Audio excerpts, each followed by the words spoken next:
जय हिंद साथियों, कैसे हैं सब लोग। उम्मीद है कि हमारे सभी साथी स्वस्थ होंगे। दोस्तों, आज हम लोग पढ़ने वाले हैं लेव वाइगोत्स्की साहब के सोशल कल्चरल थ्योरी को, जो कि सीटेट के एग्जाम में इनसे काफी प्रश्न पूछा जाता है और बराबर प्रश्न इनसे आते हैं। और जो भी साथी अगर इनके कॉन्सेप्ट को नहीं समझ पाते हैं, वो अक्सर इनके क्वेश्चन को गलत करके आ जाते हैं। दोस्तों, आज के क्लास में आप लोग अंतिम तक बने रहें। आज हम लोग इनके सभी पॉइंट को समझने का प्रयास करेंगे और जीन पियाजे साहब और लेव वाइगोत्स्की साहब दोनों के विचारों के मतभेद को समझने का प्रयास करेंगे और स्टेप बाय स्टेप समझेंगे। दोस्तों, जो भी साथी अभी तक चैनल को सब्सक्राइब नहीं किए हैं, वो लोग चैनल को सब्सक्राइब कर दे, वीडियो को लाइक कर दे और अपने दोस्तों को में भी वीडियो को शेयर कर दे, ताकि जो भी साथी सीटेट की तैयारी कर रहे होंगे उनको काफी सहायता मिलेगा। दोस्तों, आइए आज का क्लास हम लोग शुरू करते हैं। आज का हम लोग का टॉपिक है लेव वाइगोत्स्की। क्या है मेरे भाई? लेव वाइगोत्स्की। तो हम लोग यहाँ पे देखेंगे लेव वाइगोत्स्की साहब को सभी साथी पहचानते होंगे, और अगर साथी कोई भी साथी अगर नहीं पहचानते तो देख लीजिए, वाइगोत्स्की साहब का ये क्या है, ये पिक लगा हुआ है, ये वाइगोत्स्की साहब है। तो वाइगोत्स्की साहब का सिद्धांत क्या है? सोशल कल्चरल थ्योरी, जो कि नाम से ही स्पष्ट है, नाम से भी स्पष्ट है, जिसको हम लोग क्या कहते हैं? सोशल कल्चरल मतलब सामाजिक सांस्कृतिक सिद्धांत। तो जो हम लोग अपने समाज से मध्यस्थता करके जो चीज सीखते हैं, उन्हीं के बारे में, उन्हीं के विषय में वाइगोत्स्की साहब ने क्या किया? शोध करके सिद्धांत देने का काम किया। तो अब मेरा प्रश्न बनता है आप लोगों से कि वाइगोत्स्की साहब कहाँ के रहने वाले थे? तो वाइगोत्स्की साहब रूस के मनोवैज्ञानिक थे। देखिए, यहाँ पे पॉइंट में हम लोगों ने लिखने का काम भी किया है। लेव वाइगोत्स्की एक रूसी मनोवैज्ञानिक थे, जिन्होंने सामाजिक सांस्कृतिक सिद्धांत का प्रतिपादन किया, जिन्होंने सामाजिक सांस्कृतिक सिद्धांत देने का काम किया। तो यहाँ तक सभी साथी समझ गए होंगे कि सामाजिक सांस्कृतिक सिद्धांत किसने दिया? तो लेव वाइगोत्स्की साहब ने दिया। फिर हमारा नेक्स्ट पॉइंट है, यह सिद्धांत बताता है कि बच्चा अपने संस्कृति से अंतःक्रिया इंटेक्शन करके सीखता है, यानी सामाजिक अंतःक्रिया के बाद विकास होता है। लेकिन जबकि पियाजे यह मानते थे कि पहले विकास होता है, बाद में अधिगम लर्निंग होती है। तो दोस्तों, हम लोग को यहाँ पर समझना होगा, वाइगोत्स्की साहब का मानना है कि बच्चा जो होता है जब जन्म लेता है तो अपने घर में सबसे पहले किससे सीखता है? माता पिता से सीखता है। थोड़ा सा और बड़ा हो जाता है तो घर से बाहर निकलता है तो अपने दोस्त यार बनाता है समाज में, फिर समाज के लोगों से सीखता है, अपने से बड़े लोगों से सीखता है, फिर वह विद्यालय में जाता है, फिर कॉलेज में जाता है और वहां पे क्या करता है? अपने सराउंडिंग के लोगों से, अपने शिक्षक से, सभी से मध्यस्थता करके अपने ज्ञान का विकास करता है, वहां से वो सीखने का काम करता है। तो यही पे यहाँ पे वाइगोत्स्की साहब ने यही चीज बताने का काम किया कि जो बच्चा है वो अपने संस्कृति से अंतःक्रिया करके सीखता है, यानी सामाजिक अंतःक्रिया। क्या है मेरे भाई? सामाजिक अंतःक्रिया के बाद विकास होता है बच्चा में, इन सभी प्रोसेस के बाद विकास होता है। समझ गए मेरे भाई? लेकिन पियाजे यह मानते थे, पियाजे का मानना था कि पहले विकास होता है और बाद में अधिगम होती है। पियाजे साहब का क्या मानना था? पियाजे साहब का मानना था मेरे भाई कि बच्चा में पहले क्या होता है? विकास होता है। मतलब बच्चा पहले विकास करता है, मतलब बच्चा पहले बड़ा होता है, उसके बाद क्या होता है? अधिगम अधिगम करता है, मतलब लर्निंग करता है, अधिगम अधिगम करता है। तो आपको पियाजे साहब में और वाइगोत्स्की साहब में, दोनों में क्या होगा? विचारों में काफी आपको मतभेद देखने को मिलेगा। तो अभी आपने देख लिया ना, पियाजे साहब का यहीं पे मानना है कि नहीं, बच्चा पहले विकास करेगा फिर अधिगम करेगा। लेकिन वाइगोत्स्की साहब का क्या कहना है? वाइगोत्स्की साहब का क्या कहना है मेरे भाई? कि पहले बच्चा क्या करता है? सोशल इंटरेक्ट करता है, सोशल इंटरेक्ट करता है, उसके बाद क्या करेगा? उसके बाद वह विकास करेगा। देखिए, यहाँ पे लिखा हुआ है ना कि सामाजिक अंतःक्रिया के बाद विकास होता है। पहले बच्चा सोशल इंटरेक्ट करेगा, उसके बाद वो विकास करेगा। तो उम्मीद है कि हमारे सभी साथी को ये भी पॉइंट क्लियर हो गया होगा। तो मेरे भाई, अब जो एग्जाम हो रहे हैं ना, अब थ्योरी को रटने से अब एग्जाम पास करने वाले समय खत्म हो गए, क्योंकि अब जो होता है, अभी सभी थ्योरी के ऊपर कॉन्सेप्चुअल सवाल बनाए जाते हैं। तो आप अगर इस चीज को नहीं समझेंगे, कॉन्सेप्ट को और क्लियर नहीं करेंगे, तो फिर आपका क्वेश्चन गलत हो जाएगा। तो मित्र, आइए हम लोग अब आगे देखते हैं। आगे क्या है हमारा? वाइगोत्स्की के दो महत्वपूर्ण कॉन्सेप्ट। अब वाइगोत्स्की साहब ने दो महत्वपूर्ण कॉन्सेप्ट देने का काम किया है। एक क्या है? तो फर्स्ट है हमारा जेडपीडी, जिसको बोलते हैं जोन ऑफ प्रॉक्सिमल डेवलपमेंट, जिसको क्या कहा जाता है? समीपस्थ या निकट विकास का क्षेत्र। जो क्या बोलते हैं मेरे भाई? समीपस्थ या निकट विकास का क्षेत्र। इसके बारे में यहाँ क्या बोला है? वास्तविक विकास, रियल डेवलपमेंट के स्तर तथा संभावित विकास, पोटेंशियल डेवलपमेंट के स्तर के बीच के अंतर को क्या कहते हैं? समीपस्थ विकास का क्षेत्र कहा जाता है। जैसे मेरे भाई मान लीजिए कि अभी आप सीटेट की तैयारी कर रहे हैं, इससे 2-3 बार आप पहले एग्जाम में बैठे होंगे और क्वालिफाई नहीं कर पा रहे हैं। तो क्वालिफाई नहीं कर पा रहे हैं तो आप जो अभी नंबर जो ला रहे हैं, मान लीजिए कि आप नंबर ला रहे हैं 70, 75, 80 जो भी ला रहे हैं, तो ये क्या हो गया, ये आपका रियल डेवलपमेंट हो गया, मतलब वास्तविक विकास हो गया। जो जिस अभी अभी जितना आपका क्षमता है ना उतना नंबर ला रहे हैं, तो ये क्या हो गया, आपका रियल डेवलपमेंट हो गया। और आप लाना कितना चाहते हैं, तो लाना चाहते हैं 140 प्लस, तो ये क्या हो गया, आपका हो गया संभावित विकास, जो आपको बोला जाता है पोटेंशियल डेवलपमेंट। और पासिंग मार्क कितना है मेरे भाई, पासिंग मार्क 90 है। हम बोल रहे हैं जनरल के लिए, कैटेगरी वालों के लिए नहीं, 90 आपको तो चाहिए पास करने के लिए। तो हम लोग इसको डायग्राम से समझते हैं। देखिए मेरे भाई, मान लीजिए कि सीटेट के एग्जाम आप क्वालिफाई करना चाहते हैं, पासिंग मार्क कितना है, 90 नंबर, 90 नंबर है। और आप ला कितना रहे हैं, तो ला रहे हैं आप 75, कभी आप 80 ले आ रहे हैं, कभी आप 81 ले आ रहे हैं, और लेकिन पास नहीं कर पा रहे हैं, नहीं कर पा रहे हैं। तो ये आपका क्या हो गया, ये आपका मेरे भाई हो गया आपका रियल, जो अभी आपका वर्तमान में जो अभी आपकी क्षमताएं हैं, ठीक है। और फिर आप लाना कितना चाहते हैं, लाना चाहते हैं 130 प्लस, तो ये क्या हो गया आपका, ये आपका हो गया पोटेंशियल, पोटेंशियल डेवलपमेंट, ठीक है मेरे भाई। ये क्या हो गया, पोटेंशियल डेवलपमेंट। तो ये पोटेंशियल और जो रियल के बीच का जो हिस्सा होता है, जो बीच का अंतर होता है, इसी को मेरे भाई बोलते हैं जेडपीडी, जिसको बोलते हैं जोन ऑफ प्रोक्सिमल डेवलपमेंट। इसी को हिंदी में कहते हैं समीपस्थ या निकट विकास का क्षेत्र। तो उम्मीद है कि हमारे सभी साथी को इस कॉन्सेप्ट समझ में आ गया होगा, समझ में आ गया मेरे भाई। अब हम लोग समझेंगे स्कैप फोल्डिंग।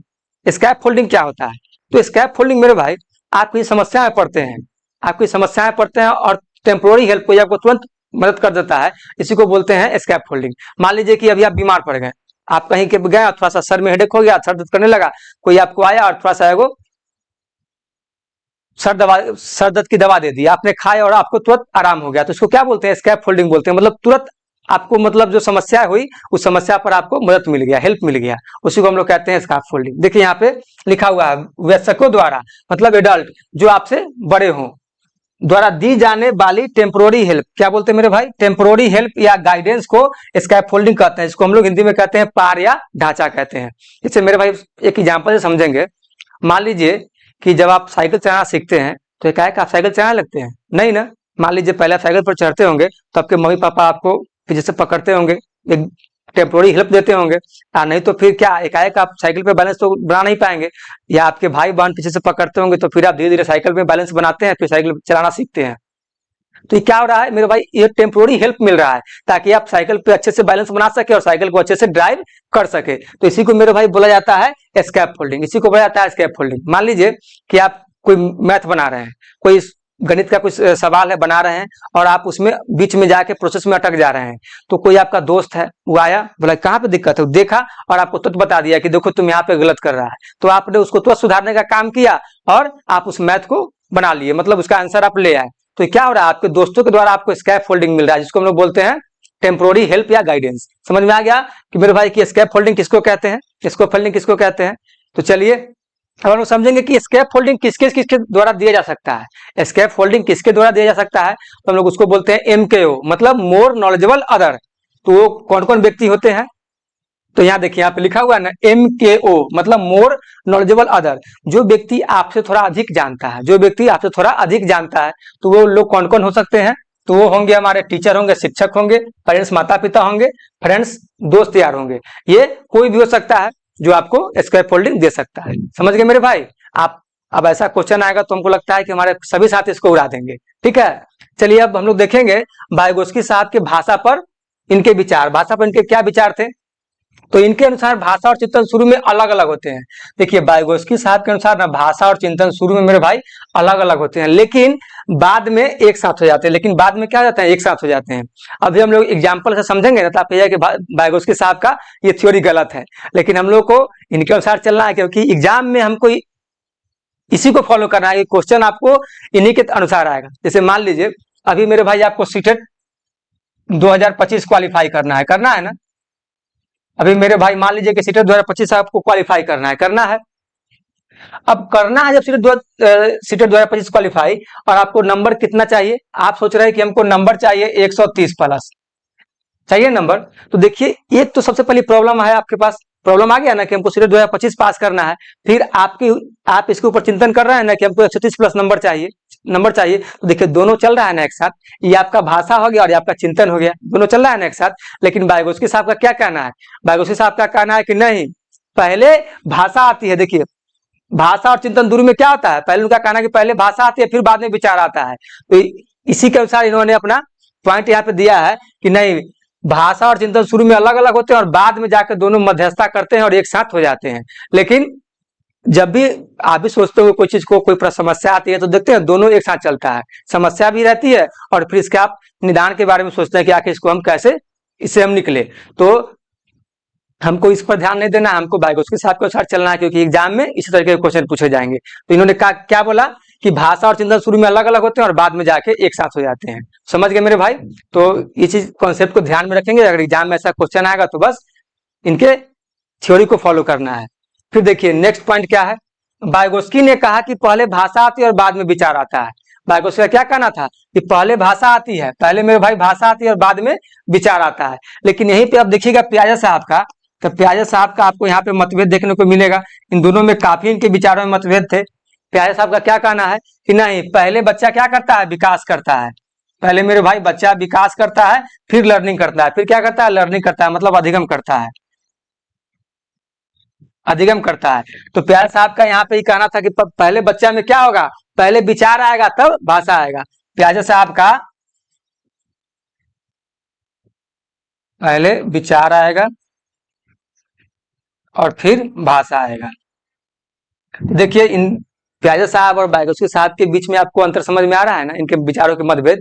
प्याजे साहब का कहना था कि पहले बच्चा में विचार आएगा और तब भाषा आएगी, लेकिन वाइगोत्स्की साहब का कहना था कि नहीं, पहले भाषा आएगी और बाद में विचार आएगा। फिर प्याजे साहब का कहना था कि बच्चा पहले विकास करेगा, मतलब पहले धीरे धीरे बड़ा होगा और स्वयं से सीखेगा, और उसका क्या मतलब विकास के बाद वो स्वयं अधिगम करेगा। लेकिन इनका कहना था कि नहीं, वाइगोत्स्की साहब का कहना था कि नहीं, बच्चा पहले सामाजिक इंटरेक्ट करके अधिगम करेगा फिर अपना विकास करेगा। तो देखिए यहाँ तक सभी साथियों को कॉन्सेप्ट क्लियर हो गया होगा। फिर हमारा है भाषा संज्ञानात्मक विकास। ये क्या होता है मेरे भाई, भाषा संज्ञानात्मक विकास ये क्या होता है? तो देखिए जब हम लोग पढ़ाई लिखाई करते हैं, स्कूल कॉलेज जाते हैं, तो हम लोग का दिमाग में बहुत सारी करियर को लेकर के चिंताएं होती है कि भाई मुझे टीचर बनना है, मुझे फौज में भर्ती होना है, मुझे बैंक में नौकरी करना है। तरह तरह की आपके मन में कल्पनाएं आती है कि मुझे ये करना है, मुझे वो करना है, मुझे ऐसा बनना था, मुझे वैसा बनना था, वो अच्छा करता है ये। तो आप क्या करते हैं, आप बहुत सारे अपने दिमाग में चिंतन मनन करते हैं कि मुझे अपने करियर के लिए क्या अच्छा रहेगा, क्या गलत रहेगा, क्या सही रहेगा। तो इसी पर हम लोग कहते हैं संज्ञानात्मक विकास। तो जब आप सोचते हैं कि आपको टीचर बनना है, तो टीचर बनने के लिए आप इसके प्रोसेस को जानते हैं कि पहले बीएड करना होगा, फिर बीएड के बाद हमको सीटेट निकालना होगा, सीटेट के बाद फिर हमको बीपीएससी का तैयारी करना होगा। तो इसमें आप क्या कर रहे हैं, आप अपने दिमाग में संज्ञानात्मक विकास कर रहे हैं। इस पर आप सोच रहे हैं कि अब हम वहां तक पहुंचेंगे कैसे। तो जो चीज आई, जो आप उसके बारे में मित्र आप जो सोच रहे हैं ना, जो मनन चिंतन कर रहे हैं, जो आप रास्ता बना रहे हैं, उसी को हम लोग कहते हैं संज्ञानात्मक विकास। जो आपका दिमाग जो है वो क्या हो रहा है, विस्तार हो रहा है। आप उस चीज पर पहुंचने के लिए अपना पूरा रणनीति तैयार कर रहे हैं कि हम वहां तक कैसे पहुंचेंगे। तो उसी को हम लोग कहते हैं मेरे भाई संज्ञानात्मक विकास, जो सुगम बनाती है यहाँ तक पहुंचने में, आपको वो मतलब टीचर की नौकरी प्राप्त करने में आपको सुगम बनाती है। समझ गए मेरे भाई? चलिए हम लोग का अब है निजी भाषण। निजी भाषण या आंतरिक भाषण, ये क्या होता है? तो निजी भाषण या आंतरिक भाषण कहने का मतलब होता है इसमें बच्चा अपने ही कार्यों को निर्देश देने के लिए भाषा का उपयोग करते हैं। जैसे मान लीजिए अभी आपको सीटेट पास करना है, तो आप मोबाइल ले लिए, हम मोबाइल पर जाकर सर्च करते हैं how to crack CTET exam, how to crack CTET exam. तो आप किसी को बोल नहीं रहे हैं, आप अपने मन में बोल रहे हैं और वहां पे टाइप कर रहे हैं। तो इसी को मेरे भाई कहते हैं प्राइवेट स्पीच। इसको क्या कहेंगे, निज भाषा या प्राइवेट स्पीच। क्या कहेंगे मेरे भाई, निज भाषा या प्राइवेट स्पीच या आंतरिक भाषा। समझ गए? यही पे यहाँ बोला जा रहा है कि इसमें बच्चा अपने ही कार्यों को निर्देश देने के लिए भाषा का उपयोग करते हैं। पसंद कर दिया। समझ गए मेरे भाई? चलिए हम लोग अब आगे देखते हैं। आगे क्या है, आगे है वाइगोत्स्की के अनुसार लर्निंग प्रोसेस। देखिए ये जो आप तीनों पॉइंट देख रहे हैं ना, ये पेपर 2 में अक्सर पूछे जाते हैं। इसमें बच्चा कोई भी साथी हमारे कंफ्यूजन मत होइएगा, बस ध्यान से यहाँ पे देखने की आवश्यकता है। यहाँ बोला है वाइगोत्स्की के अनुसार लर्निंग प्रोसेस में सांस्कृतिक उपकरण, सांस्कृतिक उपकरणों कल्चरल टूल्स जैसे मैप, लैंग्वेज, कैलकुलेटर एटीसी के महत्व पर जोर देती है। वाइगोत्स्की के अनुसार लर्निंग प्रोसेस में सांस्कृतिक उपकरण जो होते हैं ना, जिसको हम लोग बोलते हैं कल्चरल टूल्स, इसमें मैप, लैंग्वेज, कैलकुलेटर एटीसी महत्व पर जोर देती है। ये सब जो सामाजिक जो कल्चर टूल्स होते हैं, ये बच्चा को सीखने में काफी मदद करते हैं। जैसे मान लीजिए कि मैप से हम लोग देखते हैं ना कि हाँ कौन सा देश का नक्शा किधर है, किस दिशा में कौन सा देश है। चाहे हम अपने मान लीजिए भारत का नक्शा देखते हैं, उसमें देखते हैं ना कि कौन सा राज्य किस दिशा में है।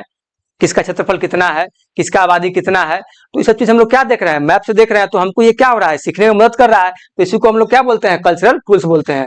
मान लीजिए कि लैंग्वेज है, तो लैंग्वेज हम लोग भाषा से हम लोग बहुत कुछ अपना हाव भाव प्रकट करते हैं, किसी दूसरे का कष्ट जानते हैं, अपना जो भी समस्याएं रखते हैं, उससे क्या हो रहा है, हम लोग अपना विकास कर रहे हैं, हम लोग अपने मानव मस्तिष्क का विकास करते हैं, विचार करते हैं उस पर। तो इसमें भाषा सहायक है। फिर क्या है, कैलकुलेटर। कैलकुलेटर माध्यम से हम जो भी गणित का प्रॉब्लम होता है उसको हम सॉल्व करते हैं। तो ये क्या है, हमारा एक सोशल कल्चरल टूल्स है। ठीक है, उम्मीद है कि हमारे सभी साथियों को समझ में आ गया होगा। फिर हम लोग देखते हैं अगला पॉइंट। जीन पियाजे और वाइगोत्स्की ने सीखने की समझ को पैसिव प्रोसेस से एक्टिव प्रोसेस में ट्रांसफर किया है। अब यहाँ पे दोनों के विचार एक मत है। जीन पियाजे और वाइगोत्स्की ने दोनों क्या किया है, सीखने की समझ को पैसिव प्रोसेस से क्या किया, एक्टिव प्रोसेस में किया है।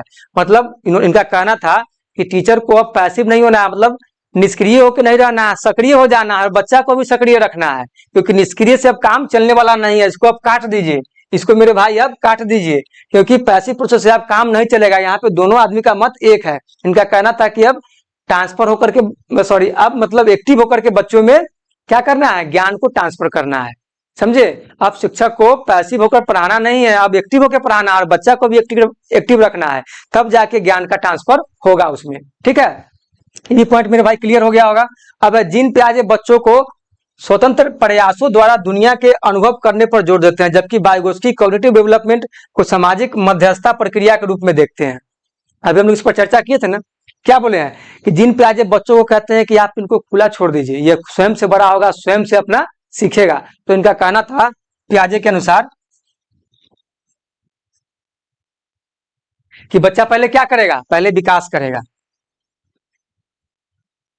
बच्चा पहले विकास करेगा, फिर क्या करेगा, लर्निंग करेगा, मतलब अधिगम करेगा। तो यहाँ पे यानी इन्होंने यही बात कहा कि बच्चों के स्वतंत्र प्रयासों द्वारा दुनिया के अनुभव करने पर जोर देते हैं। मतलब ये कहते हैं कि बच्चा को खुला छोड़ दीजिए, वो स्वयं से बढ़ेगा, स्वयं से सीखेगा और इस तरीके से अपना विकास कर लेगा। लेकिन यही बात वाइगोत्स्की साहब यहाँ पे क्या करते हैं, कहते हैं नहीं, ऐसा नहीं चलेगा। वाइगोत्स्की साहब का कहना है कि बच्चा पहले क्या करेगा मेरे भाई, सोशल इंटरेक्ट करेगा। क्या करेगा, सोशल इंटरेक्ट करेगा। बच्चा पहले सोशल इंटरेक्ट करेगा, फिर क्या करेगा, अपना विकास करेगा। अब यहाँ पे एक कॉन्सेप्ट समझेंगे। इनका कहना था कि बच्चा अगर मान लीजिए बड़ा हो गया, बच्चा अगर बड़ा हो गया, वो अगर विद्यालय नहीं गया, किसी से मध्यस्थता नहीं किया, समाज में अपने से ज्यादा ज्ञान वाले लोगों के साथ नहीं बैठा, बातचीत नहीं किया, तो फिर उसका विकास कैसे होगा। बात समझे कि नहीं, उम्र में बड़ा हो जाना, शरीर से बड़ा हो जाना, वो वाइगोत्स्की साहब इसको विकास नहीं मानते हैं। ठीक है, तो इसी के अनुसार उन्होंने कहा, क्या बोला कि पहले बच्चा को सोशल इंटरेक्ट करना होगा, मतलब अपने समाज में अंतक्रिया करना होगा। उसके बाद जब उसका विकास होगा तब जाके वो एक क्या बोलते हैं, बुद्धिजीवी मानव बनेगा। ठीक है, तो उम्मीद है कि हमारे सभी साथी को ये कॉन्सेप्ट अच्छे से समझ में आ गया होगा। तो दोस्तों आज के लिए इतना ही, और इससे ज्यादा दोस्त वाइगोत्स्की से संबंधित कोई भी प्रश्न आपको एग्जाम में नहीं पूछे जाएंगे, ये आपके लिए काफी है। और ज्यादा पढ़ने से आपको फिर कोई फायदा है नहीं, क्योंकि ज्यादा पढ़िएगा तो फिर आपको वही बात हो जाएगा, क्योंकि जब एग्जाम में ये इतना ही पूछा जाता है तो फिर ज्यादा पढ़ के क्या फायदा। तो दोस्तों उम्मीद है कि हमारे सभी साथियों को आज का क्लास अच्छा लगा होगा, और आप लोगों को क्लास अच्छा लगे तो आप लोग वीडियो को लाइक कर दीजिए, शेयर कर दीजिए और चैनल को सब्सक्राइब जरूर से जरूर करिए, ताकि नियमित रूप से आप लोग के लिए क्लास इसी समय पे आते रहे। दोस्तों आज के लिए इतना ही, फिर मिलते हैं नेक्स्ट क्लास में। धन्यवाद, जय हिंद।